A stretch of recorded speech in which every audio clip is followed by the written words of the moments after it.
जायफोरा दायो हाग्रायाव थानानै जायफोरा देशनि थाखाय बा हारिनि थाखाय जायफोरा ओंखारबोबाय बिनि ओंखारबोनानै बिथांमोना दायो रायजोनि थाखाय मोजां खामानि मावलांनो खाबु लादों जेरै गबिन्द सारमोन बिदिनो सोरबा सोरबा बहुत दङ बिथांमोननो खाबु होनांगौ एटलिस्ट 10 बोसोरखौ खाबु होनांगौ मोजां मावो ना गाज्रि मावलाङो बेखौ नायनो थाखाय एटलिस्ट 10 बोसोरखौ खाबु होयोब्ला आं सानो बहुत मोजां जागोन मानो होनब्ला बिथाङा एटलिस्ट मावखाबाय आरो जेन गुबुन थालांनाय खामानिफोरखौ जेन गुबुना मावनो मोनो बेखौ जों हास्थायो आरो बिथाङा मावजोबदों मानेथ' आंथ' नुबाय बै मा होनोलाय बे टंला दाखालि जोंनि बे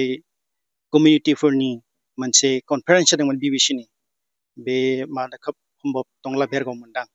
बेयाव थाङोब्ला आं नुबाय गबिन्द चन्द्र बसुमतारीनि सिसि ब्लक मोनसे मोजां लामा दङ हरसिंगाफोरथिं थांबाय मोनसे मोजां लामा दङ अबोला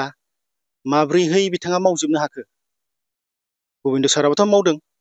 गोबां मावगासिनो दङ ओमफ्राय आरो गोबां बेबायदिनो माहाबा बिदिनो मा होनो लायो बे बिटिआर सरकार जानानै जाहा दिनै अंगनाबादिफोरनि माबा जाबाय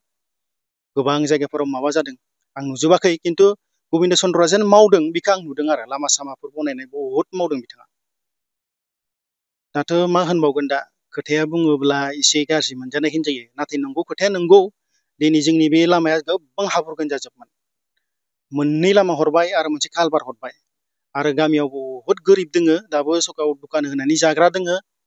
बिथांमोननि सियारफोरा मोजां नङा न'फोरा मोजां नङा एटलिस्ट माखासे खामानि मावग्राफोर दोङो आरो गोबां बेंगालुरुफोरावबो थांना थांहैदो दहायनो बुंबाय आङो आरो बिनि अनगायैबो मोनसे मडेल भिलेज जोंनि बे खासिबारियाव नामाव मडेल भिलेज जानानै दोङो बिथां बे माबाखौ स्किमखौ खोनादों बिथां मानव गेदेर रिहन दैमारियानो लाबोनाय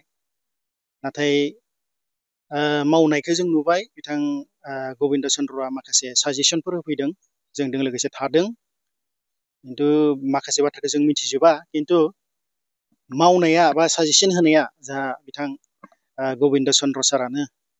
बिथाङानो बे साजेसनखौ होदों आरो बिथां बे दायोहाय कमिउनिटिनि टयलेट मोनसे दोङो आरो फिल्डआव मोनसे बाउन्डारि आरो बिदिनो क्लाब न' गोदानै लुबाय थानाय जादों आरो बिथाङानो गासैखौबो दायो दिथा होगासिनो दङ आरो जोंनि बे खासिबारि सुबायावबो बिथिं मोनब्रै सुबायावबो दायो बिथांनि डिरेक्सनावनो थांबाय थानाय जादों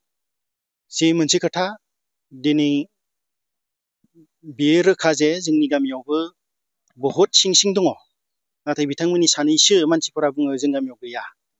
गैयामोनब्ला मानो दिनै फिसा गगला मानो गिदिर जालांखो मानो मिटिं खुंनो हाखो मैयाबो जों मिटिं खुंदों मोनसे गिदिर मिटिं खुंदों निस्सय दोङो खासिबारियावनो फिल्डआवनो खुंदों इउपिपिएलनि हिसाबै मानो गैया लाफानो थानो दोङो बिसोर गैया होनो खिन्थु सिङाव दङ दुखु मोननायाथ' थाखागोन गासिबो खोथाखौ बुंजोबनाय नङा माखासे खोथाखौ आंहाबो दुखु दङ खिन्थु माखासे खोथाफोरखौ जुदि फिसा मानसि होननानै रावखौबो दरजा सौहैयोब्ला सोरनिबा टक टक खालामोब्ला मोजाङै रेसपन्ड होनांगौ मोजाङै खोनासंनांगौ दा माखासे जोंहाबो बुंथावि बेबायदि बाथ्रा दङ बेनिफ्राय आं बेखौनो हास्थायो भैरबकुन्द बियाबाव इसोरा बिथांनो 20 बोसोर चान्स होखाबाय बेनिखाय आं सानो गबिन्द चन्द्र बसुमतारीया 5 बोसोर जिथु खुंबाय थादों आरोबाव 5 बोसोरखौ रायजो राजाफोरा जेन बिथांनो मोजां मावो बेनि थाखाय जेन भट होयो मानो होनब्ला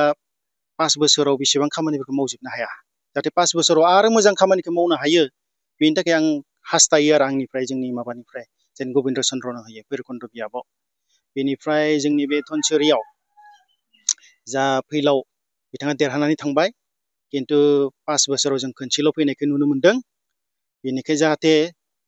एबारनि खेबाव रुजुगोरा सार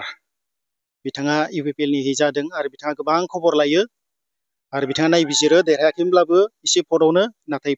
दायोहाय बिथाङा प्रुफ होनाय हिसाबै जोंनाव फैयो बेनिखाय धनसिरि बियाबाव रुजुगोरा सारनो भट होनानै देरहासारगोन बेखौ जों मिजिं थिदों आरो बयबो जेन होयो बेखौ जों आसा खालामदों